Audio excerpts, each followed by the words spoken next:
Welcome to Pindar Poetry. We hope you learned something new. You start by preparing the phone and network so the signal into Vmix is predictable. First, install the right app. Vmix call for direct link or NDIHX for network video, and grant camera and microphone permissions. Next, connect the phone to the same Wi-Fi as the Vmix PC or use USB tethering for lower latency.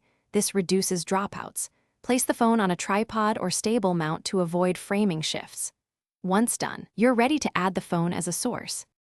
Now add the phone into Vmix as a live input so you can control it. Open Add Input, choose NDI if using NDIHX or web browser for a Vmix call link, then pick your phone from the device list. Configure resolution and frame rate to match your project and enable phone audio if needed. This prevents resampling. Lock the input and assign a transition so you can cut or fade smoothly. Finally, adjust color, crop, and position in the preview to match other cameras for a consistent look. Finish by optimizing performance and preparing for problems so your show stays live. Monitor latency and CPU.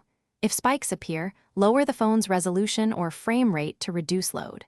Make sure audio routing is correct. Use audio follow video in Vmix or a dedicated audio interface to avoid sync issues. If the phone disconnects, restart the phone app, reconnect to the same network, or switch to USB tethering for stability. These steps ensure reliable video and minimal. Thanks for watching. Consider subscribing if we helped you.